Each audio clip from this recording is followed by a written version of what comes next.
Welcome to McGuire on Wrestling. Allow me to reintroduce myself. With Mike McGuire. Stand up, son. Let me take a good look at you. This guy's a serious professional. You know what I want to talk about? Yeah. Well, the professional wrestling. Do I have your attention now? Done shilling. I'm done shilling, okay? Let's get this show on the road. I love professional wrestling. Hi there. Welcome to episode 99 of McGuire on Wrestling. I guess at 100 we stop counting, right? Maybe we keep going. Who knows? Nevertheless, thank you for being here on the radio and online through the Celebrate Wrestling Podcast Network, where you can catch a ton of great content for free each and every week just by subscribing wherever you get your podcasts. Look up Celebrate Wrestling, and you'll see McGuire on Wrestling. You'll see Legends and Champions. You'll see the alternate commentary table. You may see We've Seen a Movie, and you'll also see a bunch of bonus content that pops up from time to time. The past couple weeks here, I've had a couple extra things for you, and look for more of that showing up on your device or in your feed whenever it comes, because you just never know. We get stuff, we give it to you. That's what we do here. And if you're new to the show, welcome. Check it out. We do talk a lot about pro wrestling over this next hour or so, but we talk about it from all sorts of different angles, and boy, are there angles to talk about this week. A couple of Johns making a lot of noise in the world of North American pro wrestling this week. First of all, we had John Cena finally explain himself after his dastardly heel turn, his move to the dark side, if you would, as he engaged in a war of words with Cody Rhodes on Monday Night Raw. And then Jon Moxley over in AEW decided that he needed to add some speed holes to himself, which is a whole other story here. A lot of people were talking about both these things. Of course, CM Punk, Seth Rollins, and Roman Reigns getting into it on Friday Night SmackDown. TNA still rolling strong. Japan has tons going on. Again, no matter what you're a fan of in pro wrestling, there's tons to see and do. Of course, great independent wrestling action going on across the country as well. We're going to get to the headlines in just a few minutes here, plus Josh Nason going to be joining me from the Wrestling Observer. He's filling in for Dave Meltzer this week. We're going to talk all about the Jon Moxley spot and what may have been a dividing line for some fans of AEW, or was it? Again, we're going to try and figure that out. Plus, if you missed it in the podcast feed earlier this week, again, you subscribe to the podcast. Sometimes you get things before they even air on the radio. This week will feature a bit of a highlight of my conversation with Keith Elliot Greenberg, talking about his new book, Bigger, Better, Badder, WrestleMania 3 and the week that changed everything. Again, we're kind of in a big change in the wrestling world as we speak here. Everything's just growing, and trying to keep up to it all. Well, do what I can to condense it to you into one nice weekly magazine show here. We're going to get to some of the top 5 stories of the week, but first, just wanted to thank you again for checking out our show. And if you'd like to support it, CelebrateWrestling.com is where you can go. An update on t-shirts. They are coming back very soon. We literally were just making the sample shirts this week here, so once I'm satisfied that they look good and are affordable for everybody, we're going to get those posted at CelebrateWrestling.com. If you'd like to contribute to our shows by way of PayPal, that is welcome. E-transfer is also available, but mostly we just are glad that you're here. If you can download, if you can subscribe, share with your friends, and join us on the Celebrate Wrestling Facebook page. We've had a few new members show up again this week, and that's all we ask. Again, we're not in this for money. We're in it for the love of the game. So without further ado, let's take on some of the biggest stories in the past 7 days. This is the 5 Count. You want to hear the breaking news? Well, on their own, WWE has 13 different events listed for WrestleMania week, including everything from their fan access event, The World, to Friday Night SmackDown, the Hall of Fame, Stand and Deliver, The Undertaker's One Dead Man Show, the Roast of WrestleMania, which was announced this past week, Raw After Mania, and an NXT TV taping, plus what's appearing to become a lead affiliate of WWE, GCW, presenting a couple events that are WWE related. First of all, the WWE ID Championship Tournament is going to be happening on Wednesday, April 16th. The first match for that has been announced between Zeta Steele and Kylie Ray. Plus, on Thursday, April 17th, Josh Barnett's Bloodsport will be featuring WWE star Pete Dunne. You add to this WrestleCon and all the other shows that are going to be happening in Las Vegas around WrestleMania week. Safe to say, if you're going, bring caffeine and money, because you're going to need both. AEW star Eddie Kingston recently gave an update on the Wrestling with the Narrative podcast you can find on YouTube. Trying to get this leg going again. I'm farther along than I've been in a very long time. It's a slow process. In the interview, Eddie talks about upcoming goals as well as how the rest of his recovery has been going, plus where he'd like to see himself and others in the business in the future. Despite successful runs in TNA and Ring of Honor, one of the most successful independent wrestlers to never really get a big crack at either WWE or AEW has now called it a career, as Homicide has officially retired from pro wrestling. He said in a social media post, "The reason I'm leaving is that I went to my doctor and found out I have a cyst in my brain." He went on to say that he's been having vision and speech issues. And while he didn't give any medical update as to whether or not the cyst will be removed, he did end his post by saying, "This is not goodbye. This is see you later." Homicide is one of the most prolific wrestlers to come out of the Puerto Rico region. If you've never watched any of his matches, get on YouTube and look him up. There's tons of great stuff out there. Congratulations to friend of the show and WWE superstar Mark Henry, as he is now officially re-signed with WWE in the forms of a nostalgia contract or a Legends deal. Henry made the announcement earlier this week that will include a new action figure for the World's Strongest Man. Might as well just put mine on pre-order right now, but nevertheless, Mark Henry, of course, been involved in several projects, including his own morning radio show down in Texas. So see, we both get up stupid early now. And last week we were talking about Maple Leaf Pro Wrestling's successful return to Triller pay-per-view. Well, now there is scuttlebutt saying that MLPW may in fact be looking to expand across Ontario and maybe even as far as Calgary here in Western Canada. That is a big, big trip, but there's enough talent across the country that could definitely fill the roster. And the shows definitely could be something special. I will definitely keep my ear to the ground on this one and keep you posted if we hear anything else. Well, coming up next, it was one of the grossest things we've seen televised on wrestling. But was it the dividing line for fans as to whether or not they're going to support the company? We talk all about that bump from AEW's Dynamite this past week. Also, John Cena ruining a child's life and more. All coming up with our special guest, Josh Nason from the Wrestling Observer. And if you missed the interview, highlights from my chat with Elliot Greenberg, all on the way. This is McGuire on Wrestling. Legends and Champions is your weekly fix to go old school, looking at the classic world of professional wrestling. From Hulk Hogan to the Hitman Bret Hart to the Icon Sting to the total package Lex Luger, we have it all each and every week on Legends and Champions, part of the Celebrate Wrestling Network. And it's available on a Wednesday with me, Andy Evans. See you there. Welcome back to McGuire on Wrestling. Well, Dave Meltzer has a family commitment this weekend, so joining us from the Wrestling Observer, always love having this guy on to sub in, the one and only Josh Nason from WrestlingObserver.com, Josh Nason's Punch Out podcast as well, and you can just Google Josh Nason anywhere and wrestling, and you'll see a ton of stuff. Josh, how are you, my friend?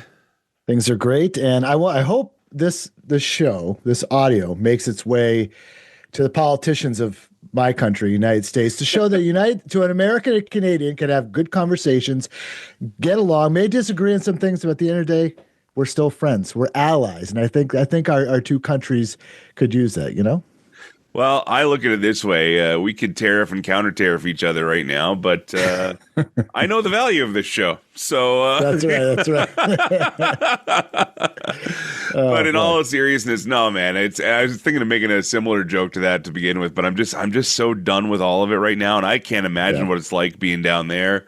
I mean, it's all consuming. So that's why I like to deviate and just talk about wrestling. Exactly. I think that's what most of us like to do. Get away from the normal stuff, and that's why streaming services are great, and YouTube's great, and conversation podcasts are great. Talks like this are great, just to not talk about that stuff and talk about things like men in tights. That's really what it's all about at the end of the day. Really all it is. Men, women, everybody just in spandex and throwing each other around. It's the best. It's the best.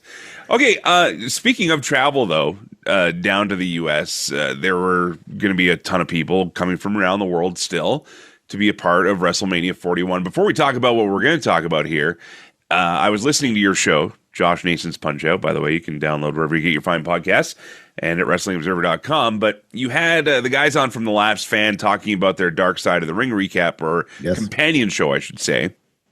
And one of the early topics he started talking about, though, was the fact that they're not doing a show in Vegas. A lot of podcasts, a lot of indie shows, especially, a lot of places will come together and do stuff wherever WrestleMania is. They're opting out of Vegas this year, and they were talking a lot about it being a cost issue and things like that. But I have to ask you, with WWE announcing more and more events around WrestleMania itself, you've got NXT, you've got the Hall of Fame, you've got the WWE World exhibition that goes on for a few extra days, which used to be the fan access experience, I guess, only now it's pumped up even more. The Undertaker's One Dead Man show, on top of the roast of WrestleMania, this closed door, untelevised event. There's all these bonus WWE events going on around WrestleMania.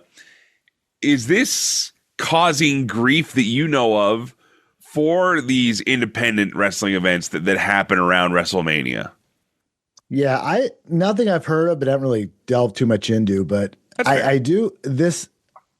It's funny because I can't remember which show I heard this on, but they were kind of just talking about and alluding to this WWE-ification of that whole week, and to do so more than, because in the past, or has traditionally been, is they do their big things and then indies kind of fill in between. So there's always stuff for wrestling fans to do and go no matter what they're going to do.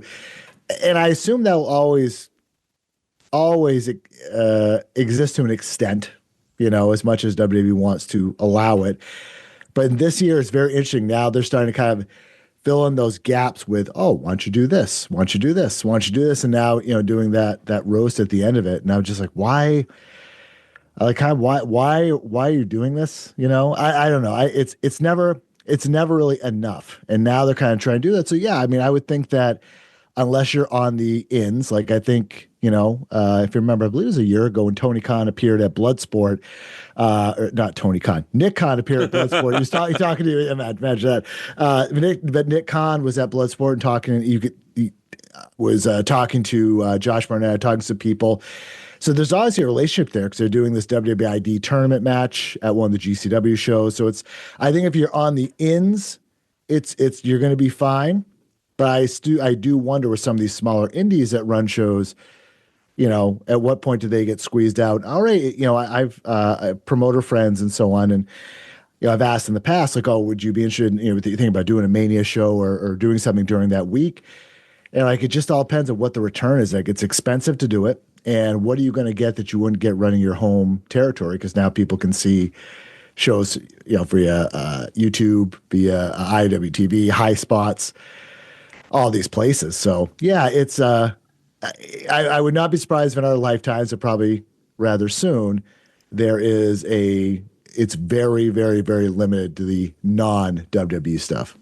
Well, and TKO is, if nothing else, marvelous at finding ways to make money and finding ways to obviously maximize their brand. It's funny, normally we talk about WrestleCon a lot this time of year. WrestleCon is still happening.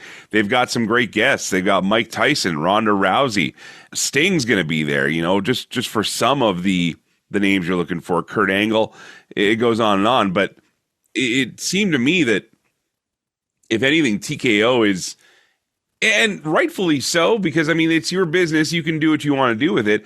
You say the WWE-ification of these things. I mean, that's how it was. WrestleMania was the event, and Indy started globbing on. So, I mean, I'm not necessarily saying it's great for the wrestling industry, but it's definitely great for WWE's business to take that approach. Yeah, of course. Yeah, they're going to keep more of that money. And I think you'll start to see it. So WrestleCon's a great example. If talents are being paid more to be exclusive to WWE World versus maybe doing a WrestleCon appearance or so on, there's that. Do they ever get in that game of there's always kind of thing of, okay, like Sting, who's been a big topic du jour, this week. where does for people that aren't contracted, where do they go? Is there still a spot for them? So I think we'll see. These stories always come out of indie promoters don't like to lose money. So if ones are starting to pull out and stuff ends, they're like, look, we can't make money at these just because of all these other things. That kind of gives you an answer. But I think we're a little ways away from that. But it seems this is a very interesting schedule they're putting together that could portend more things to come. Who knows? Well, we'll see what happens there. I also appreciate that at WrestleCon on the Saturday, you can get a picture with Wolfpack Sting. On Sunday, you can get a picture with white face paint Sting. So good. Yeah. Complete the set. $300, just. Oh, that's it. Oh, okay. No bigs, right? If you get the combo packages, that is. But gotcha. And some other names too. I want to give it a shout out because it is still a big deal. Ric Flair, Mick Foley, Don Fry is going to be there. I have this weird obsession with meeting Don Fry only because he's one of my favorite UFC action figures. He was one of the first ones out there, and then a lot of AEW talent going to be there as well. So, I mean, it's really interesting to see how that all shakes down. But the reason why we're going to talk this week, Josh, is there were two very, very strong events that happened as far as getting wrestling fans' attention this week on both sides of the North American fence here in WWE. Of course, it was the John Cena promo, the new John Cena, which is the old John Cena, but angry. And then there was this little thing that happened on AEW Dynamite. And I pose this question to you, not taking a side. I have my own personal feelings about it, but based on the feedback that I saw on our Celebrate Wrestling Facebook page, that I've seen in different communities, that I've heard on different shows, there are two very, very polarized responses to what happened with Jon Moxley and Cope in their hardcore street fight match. And it was the event where Cope suplexed Jon Moxley onto a 2x4 full of nails, which is affectionately known as Spike. And we need to say that these nails are densely packed together. So in my mind, I was always thinking like, bed of nails things where, you spread the pressure out and everything else. But he got suplexed onto this thing, and it went right into his back. Now, I do want to spare anybody listening on the radio right now. This is going to get even more graphic because we're going to discuss this a little further. And those of you with queasy stomachs, you might want to just brace yourself here. For those that didn't see this, and I don't know if you're a wrestling fan how you didn't see it, but this board full of nails went basically right into the right side of Jon Moxley's back, almost up by his rib cage. And several of the nails penetrated to the point that it stuck in, and Wheeler Yuta, who I don't know if he has any medical professional history at all, any dermatological history. EMT passed, yeah. As well as the referee, both did their best to remove this thing from his back and thus continue the match. So the question and the topic that Josh and I are going to discuss now, and I don't know what your approach is going to be on this. I have my thoughts, but I want to get your thoughts as well here. Was that the dividing line for people to watch AEW or not moving forward? Because a lot of the feedback that I got was one or the other. And it was like, you know what? This is what I wanted. I wanted something different than WWE. It was a little much, but this is what I want. The other side is, I don't need this from pro wrestling. I don't need to watch a guy's skin. Again, graphic content here, guys. I don't need to watch a guy's skin being almost pulled off his back as part of a pro wrestling match. So sure. Was this the dividing line, do you think? Well, I'll start with this.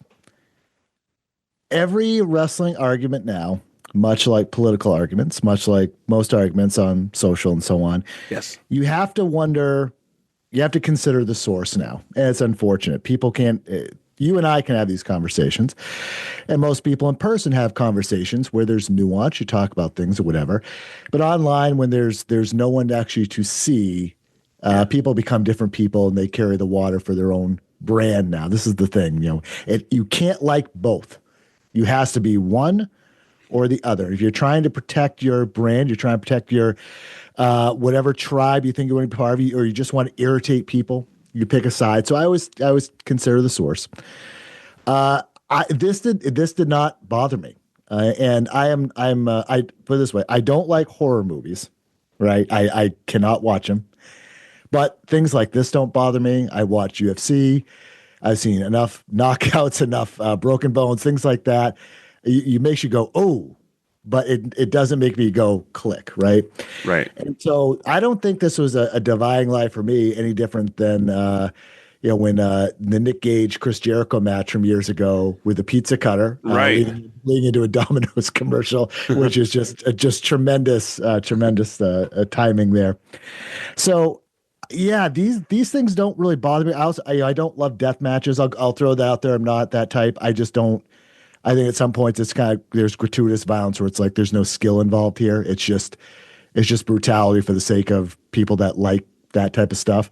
But this to me was not a dividing line. I think that makes AEW a little bit different. I was certainly surprised by it. I was certainly I won't say aghast, but shocked when they couldn't get his abs back. I was just thinking, what happens if they can't? Is this dangerous? All that, But I think when people kind of clutch their pearls a little bit and worry about wrestler safety, were they saying the same things when CM Punk and Drew McIntyre were bleeding buckets at Hell in the Cell? Were they worried about that? I think it comes to you have to find people that don't have an agenda and kind of see what they think. But I mean, we'll be able to tell with the numbers going forward. But to me, it was it was surprising, but it wasn't anything that make me. I think people are going to be like, I'm done. That weren't already going to be done already, if that makes sense. And that's totally fair. And I appreciate that you bring in the nuance part. And I think that more conversation needs to happen. But the problem is that you never know who you're talking to on the other side of the keyboard, right? There can be people who are staunchly obsessed with what they're watching and what they're believing in. And like you said, this is their coat of arms almost, is what wrestling company they support versus which one they feel they have to attack. The reason why we changed the shows to celebrate wrestling is that I'm really trying to find the good in everything here. And I've watched the death matches. I've watched, and for me personally, again, I accept that it happens. It's not my jam. I'm more of a fan of the simulated combat part of pro wrestling, even though I've always appreciated the physicality. I think that this isn't clutching pearls so much as just being around the indies as long as I have been, is that I always worry that somebody's going to think, well, that's how you get over. And there's going to be people in much less secure and safe situations, we'll say, with access to a lot less resources that might attempt something similar to that moving forward. Yeah. And it's one of those things where it's like, oof. So part of me worries about that. But then from a visual standpoint, I'm not going to be one of these people that says, how can the network let this happen? How can AEW call this business? This is what they've chosen to do. This is what ECW chose to do back in the day, and they had people that believed in them, and they had people that didn't.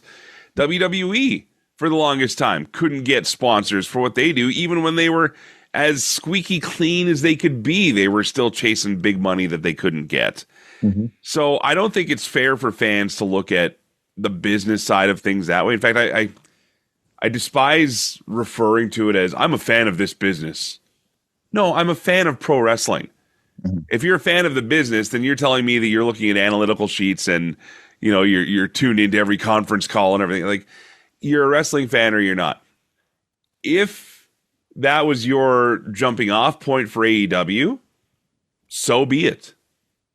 If it's something where you're like, oh man, I can't wait to see what happens next, then that's what they were probably going for. Me personally, I've been kind of off and on the Mox train for a while now. Do I respect him as a wrestler and everything he's managed to do? Absolutely. But I just watch this guy maim himself or get maimed. And to me, that's not my taste of pro wrestling. But I'm not going to damn an entire fan base or a company even for that. Does that make sense? Yeah. And I don't, going back to the comment about the copycat thing of the indies, I think that has existed for years with social and not just in wrestling. Things that get over with anything you post on social is the loudest voice wins, the most extreme thing, the craziest thing, all that. Normal people, it's tough to claw your way up and get noticed because it's so loud around. And I think they're like, well, this is extreme, this extreme. Look, that was quite a stunt. But I mean, I've seen stuff way worse in GCW and other places of like, Tournament of Death. And like, you watch one, you're just like, how? Like, just how? Why? I don't get it. But it's the same thing with MMA. Some people like, I don't prefer bare knuckle boxing. And this trend that's continued, even though a lot of older UFC guys and MMA guys are going over it and has a foothold. I've tried it. It doesn't work for me. It just doesn't. Even like the slap fighting set, it just seems stupid to me as well. I like what I like, but I'm like, some people just like this. It's different generations, all stuff.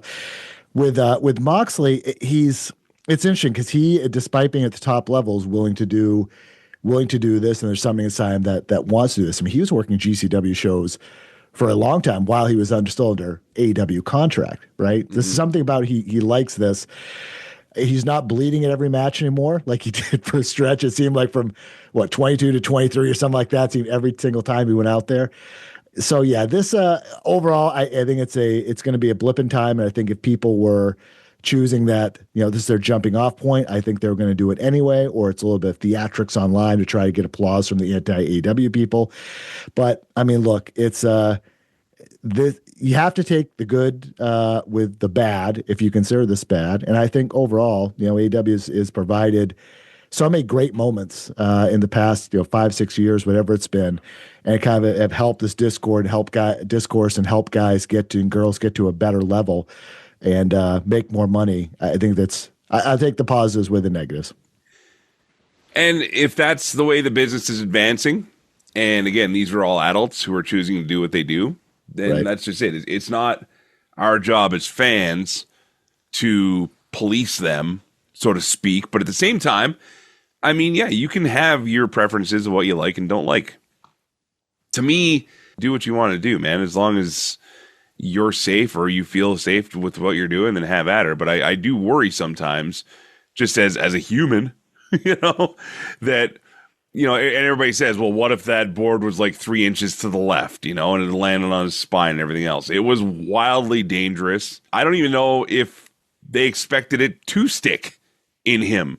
Like I said, the whole bed of nails distribution theory. Usually when you lie on a bed of nails, you're not being suplexed onto it. So that's a bit of a different story there. Yeah. I mean, look, Chris Bay just did a big interview this week, his first long form one since the unfortunate paralyzation. I would urge people to check that. It was a really good talk with Chris Van Vliet. But I mean, he got hurt on a spot he said that they've done millions of times on a neck breaker. Big E on a belly to back suplex or German suplex outside the ring. I mean, Sid jumped off the middle rope and fractures in a way that was so more grotesque to me than that Moxley spot. I mean, people, this is a dangerous thing. And I've said this before. I've said it here. I know I've said it in other podcasts. Like we take for granted, I think, because we see so much wrestling and so many matches where people don't get hurt. It desensitizes us to the fact of this is very dangerous at any level. And at any time, you miss by that 1 inch, you end up like Chris Bay.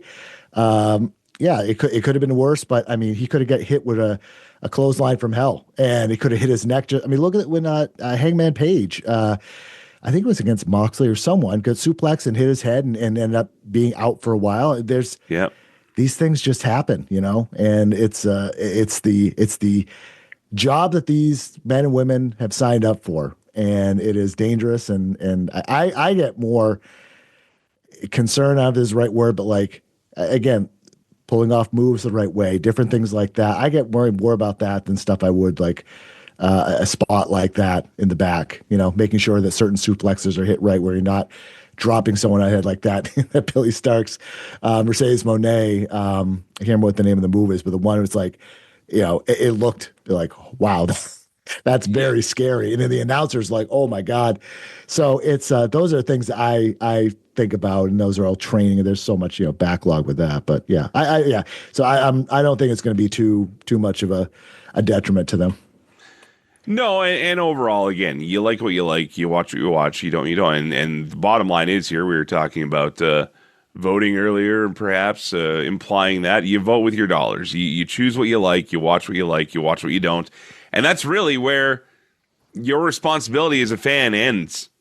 Do you know what I mean? Because that's what fuels these companies to do what they do, is response via finance and in some cases TV ratings or streaming views. So Josh, I appreciate you taking the time to dive in a little bit on that. It's such a wild thing that, again, both companies, I think, kind of excelled at what they do this week with two guys named John.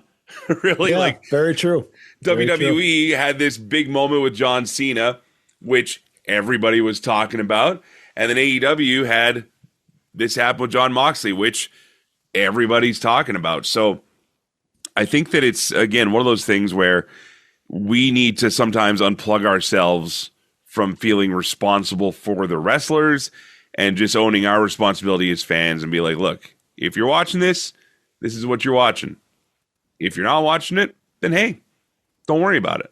Yeah, there's something for everyone, no matter whatever you turn on your TV or YouTube or things like that. And you can always skip stuff, watch around, watch 80s, 90s. I mean, there's so much stuff out there where no one's forcing anyone to watch anything, right? So you can find your level and jump in. That's the best part about having these different companies, is there's something for everyone, often on the same show. That's great. You know what? Stick around. We're going to talk a little more with Josh Nason coming up here about just that. I want to get his thoughts on a movement that I'm seeing in wrestling fans here. We didn't talk about this, but Josh, I think you'll have a pretty good opinion on this coming up. The accessibility of streaming and its impact on drawing new fans. We'll talk about that next right here on McGuire on Wrestling. This is McGuire on Wrestling.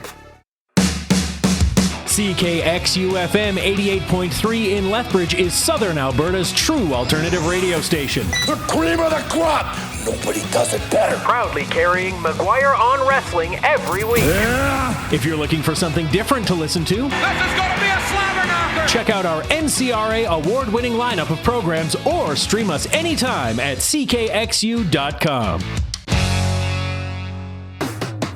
Welcome back to McGuire on Wrestling.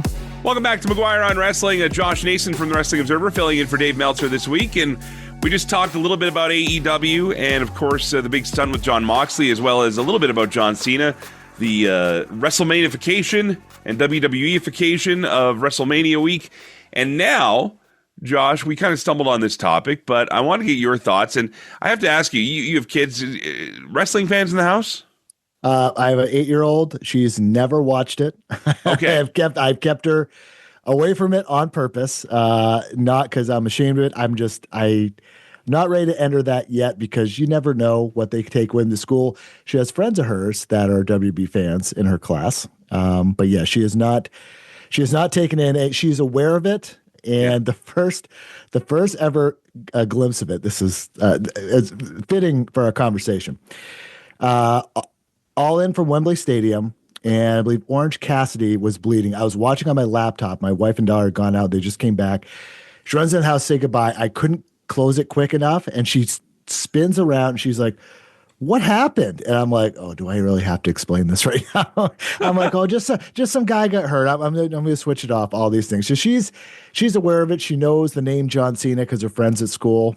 It's just a term they use, just I don't mean has anything to do with wrestling at all, but yeah, she's not in the game, put it that way. And my wife cannot stand it, so I'm the lone fan in the house for now. Which is so great, because the room where you do your podcasting from right now, I see on your whiteboard in big red letters here, "I love you, Daddy." Yes, yeah. And then you talk about all this gruesome pro wrestling stuff. I know exactly. I'll keep that sweet and innocent daughter for as long as I can. We'll take that till her teenage years. Watch out then. Absolutely. Well, it's funny you mentioned that, though, and I'd be curious to hear from other parents that are listening to the show here. If you have a young WWE or young pro wrestling fan in your house, I have to say WWE because it's probably the most accessible at this point, especially with Netflix now. Yeah. And of course, Netflix Kids has been a thing for a long time. YouTube is huge with kids as well. A lot of young fans I meet often gravitate more towards the older characters. You know, there's more kids I know that for right or wrong reason can point out Hulk Hogan on a merchandise table than they can 30 or 40 other current day stars. Do you know what I mean? Interesting. Yeah. Yeah. I think video games have a lot to do with that now. It's amazing. I talk to a lot. So I'm 47. I have a lot of friends of mine, work for different promotions and whatever. And that they're in their 20s, mid 20s or so. And I talk to them, promoters and stuff. And they'll say a lot of their students came in because of video games. That's how they got hooked into wrestling. And then they learned about it after. Their gateway was video games, where my gateway was VHS tapes. I could read and watching Superstars of Wrestling every Saturday. That was my gateway. But I think that's probably part of it too. And yeah, it's funny to think like younger people watching, Mania 3. And maybe they're watching the whole Hogan Savage Elizabeth saga from 4 to 5, WrestleMania 4 to 5 or something like that, really getting into it. So that's really interesting. Yeah, that I guess the classics still play, right? I think WrestleMania 4 was probably the best gateway VHS for anybody because you saw everybody on the roster pretty well. Mm-hmm. And they had this big tournament to crown a new champion, and the good and evil was clearly spelled out. And I mean, if you go back that far, I want to fast forward a little bit here because I was flipping through reels as one does on their phone when they got a minute. And one of John Cena meeting with a young fan for a meet and greet came up, and he asked him, what do you think my best match ever was? What's your favorite match of mine? And the kid mentioned one, the last man standing match against between John Cena and JBL. Oh, JBL, yes. Yeah. And this is like 2005. This kid is 13. Didn't exist when this came out. Or maybe was, let me do the math here, maybe it was like 1? Yeah. And no, he wouldn't have existed. No, there's no way he was born. But he's gone back and he's watched all the John Cena matches. And he said, hands down, this was your best match, my favorite. And it's a bloody gore fest. John's torn up all over the place, and they did a lot of really violent things to each other here. I mean, kids are finding ways to find the old wrestling. Yeah, YouTube. That's the reason that from all the different streaming services, people don't think of YouTube as a streaming service, but it absolutely is. It dominates. It's right up there with Netflix in so many ways in terms of what people watch every day in different clips and videos. And WB has been out ahead this for years in putting free matches up there. They just relaunched this WCW channel as well, which I'm loving. I'm loving they're that. starting to get out ahead of when eventually this network shuts off after the Peacock deal is done, assuming that the archives go away. So yeah, it's interesting because you think like they don't care about the old stuff. My daughter will see old clips. We'll watch watching old Larry Bird highlights the other day. I was teaching her about that. And it's not all obviously HD, right? Yeah. And she's like, "Why is it blurry?" I'm like, "Well, it's just a long time ago. I can't really explain how HD works versus back then."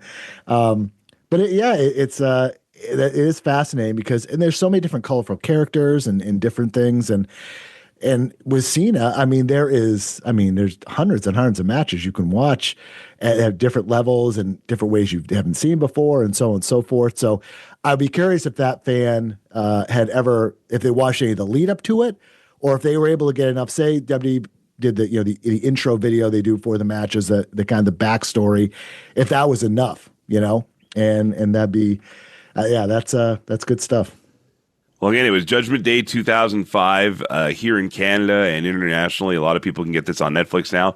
Down in the U.S., I'm assuming it's still part of the Peacock library, but I had totally forgotten about that match until, again, this young 13-year-old brought it up. And so it's pretty crazy that first of all, matches that start with a 2000 are now considered vintage.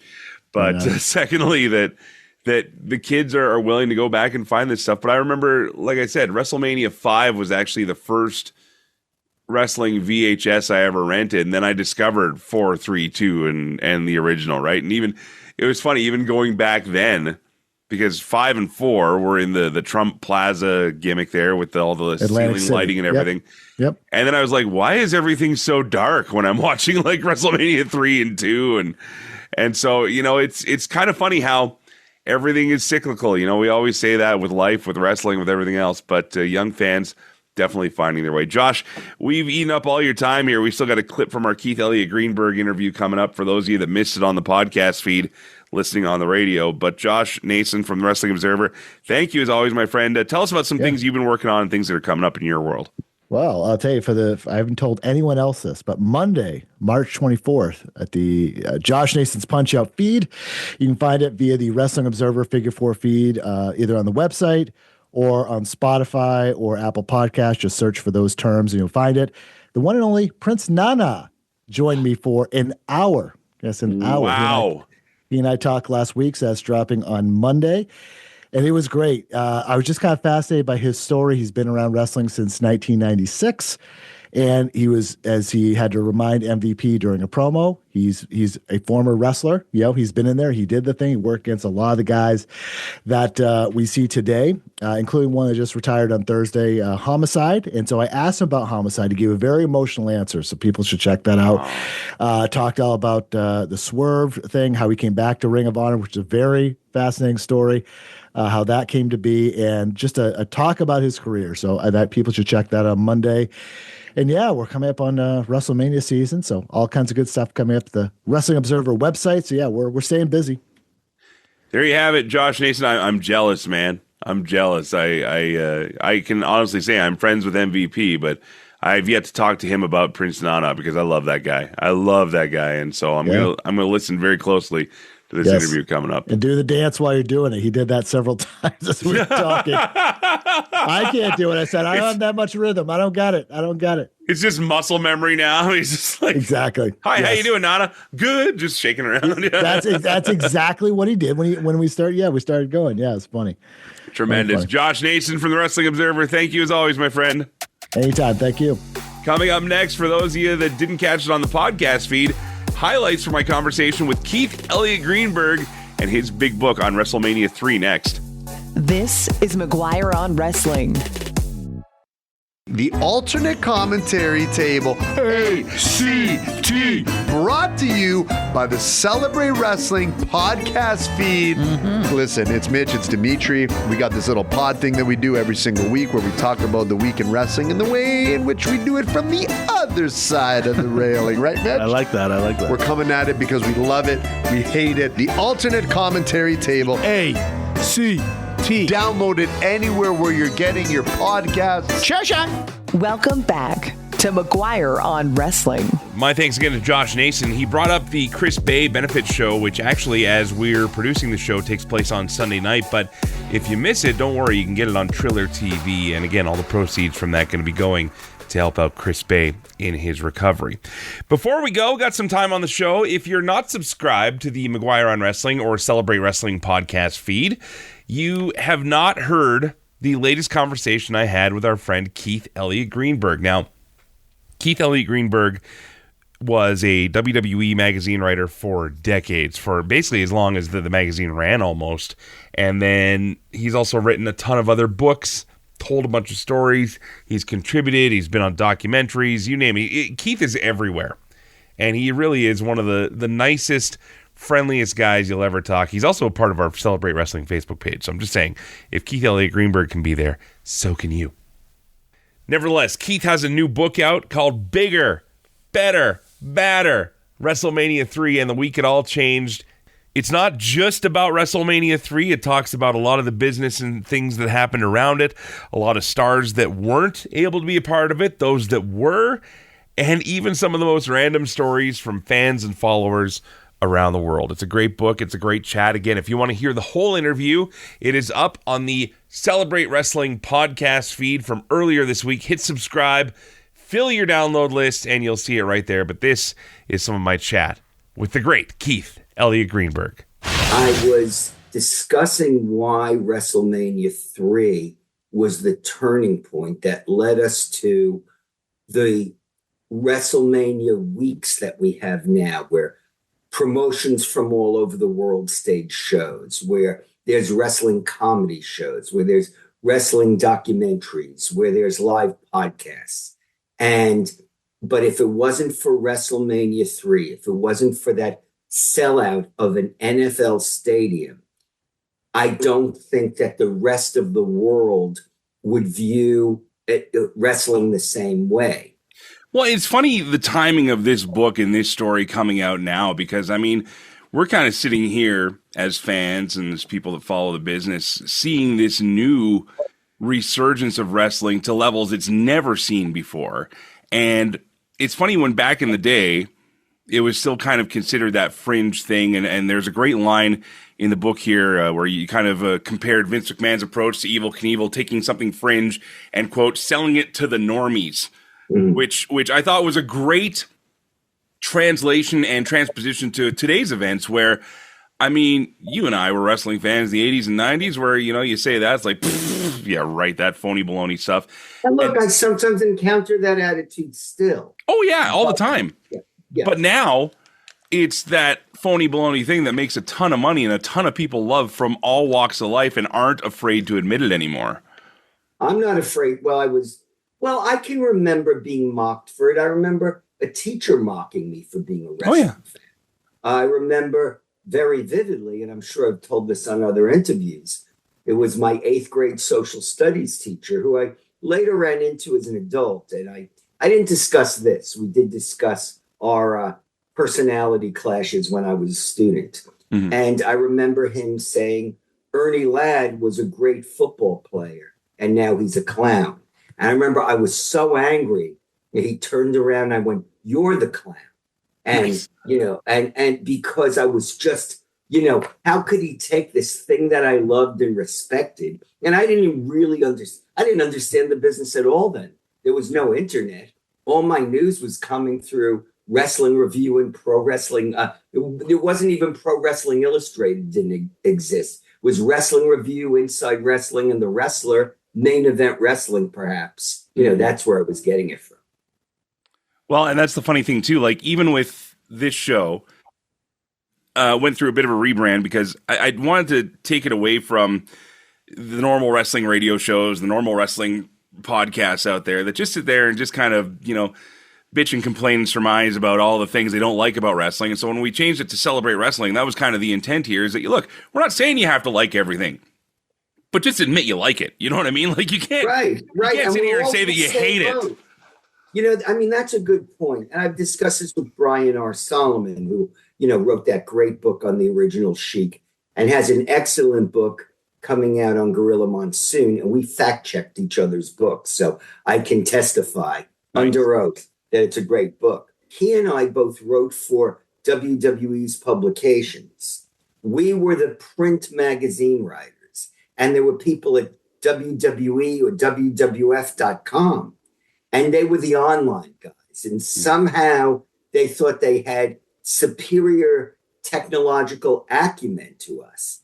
And there was like this friction that I felt was generated from them towards the print guys. And it's like, we're in the wrestling business. Everybody is making fun of both of us for working in the wrestling business. Like, why can't we be nice to each other and work together for this thing of ours?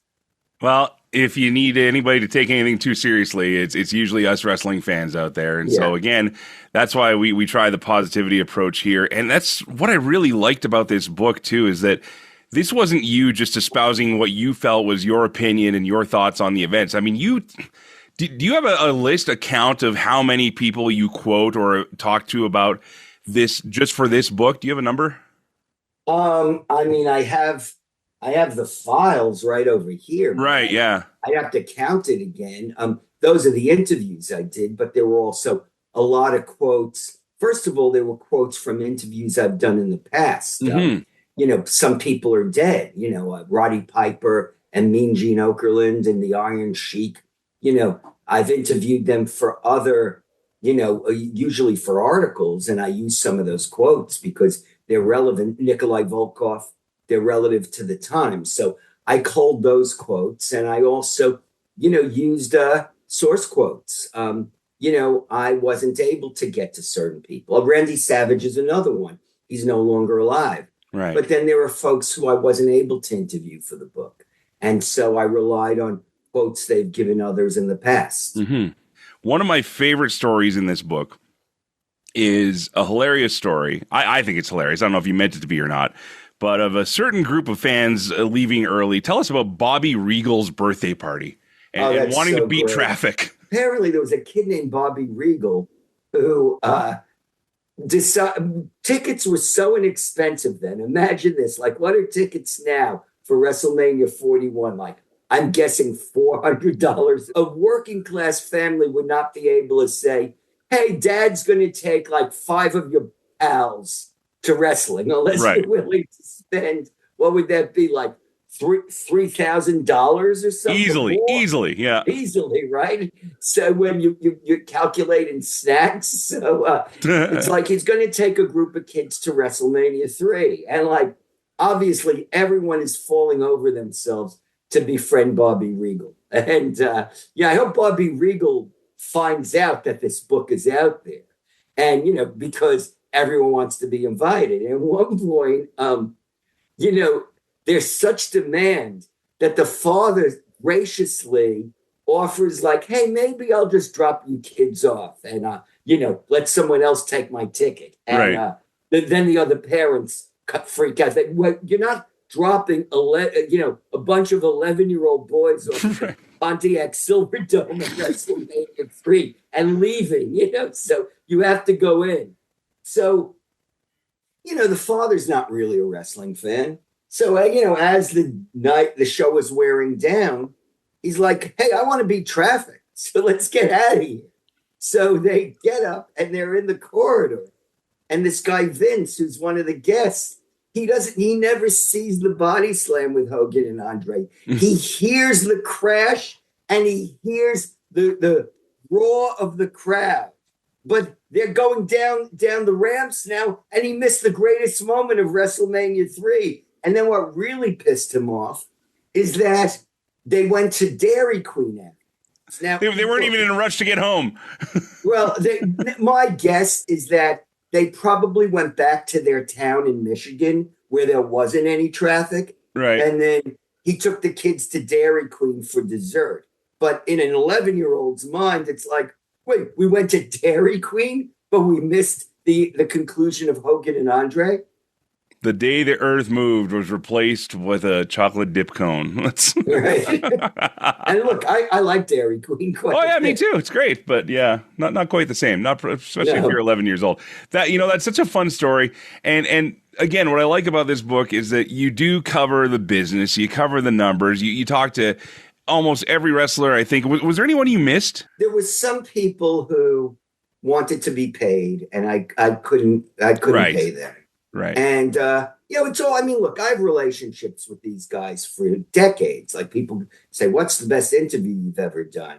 I don't look at the best interview. These are relationships. Yeah. I know these guys since the time of WrestleMania 3. So, one wrestler who, I'm not going to name anyone, but he's like, I'm still like working a regular job. And, I haven't, life hasn't turned out as grand as I telegraphed it. I need to get something. And it's like, we had already spoken on the phone and he'd given me a 90-minute interview.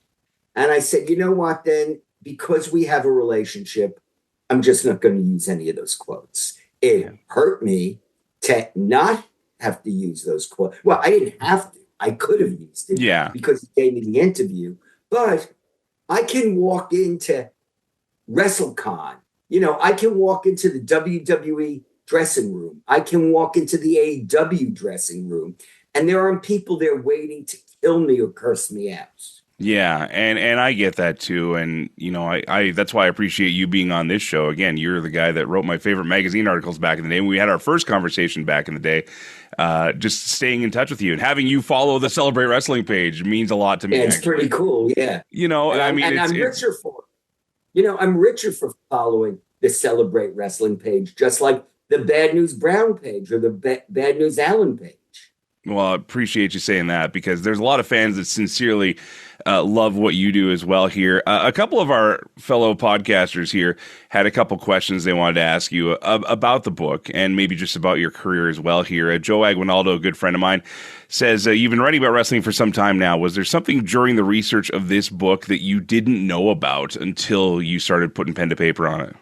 Yeah, tons. Oh, okay. Because, I was learning all these behind the scenes stories. In fact, Mike Weber, who was the PR guy for WWF at the time, and later became COO of Fight TV, and and he was worked at WCW for years. He's a consistent friend.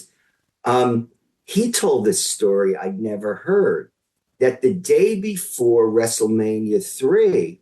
They were trying to time out the show, and he saw a member of the ring crew getting his head shaved because they were trying to time out how long it would take to shave someone's head, and Adrian Adonis was getting his head shaved. And I can't believe I've gone all these years and no one ever told me the story. That's just some of my chat with Keith Elliot Greenberg about his book, Bigger, Better, Badder, WrestleMania 3 and the Week It All Changed Again. You can catch that whole interview, CelebrateWrestling.com, or just download the Celebrate Wrestling podcast feed wherever you get your podcasts. Look for the Keith Elliot Greenberg interview, and it's all there waiting for you. We are fresh out of time, my friends. Next week, it's episode 100. We might make a big deal about it, we might not, but either way, appreciate you being here as always. Until then, thank you for listening and letting me do what I do. Till next time, play safe, drive safe. Be seeing ya.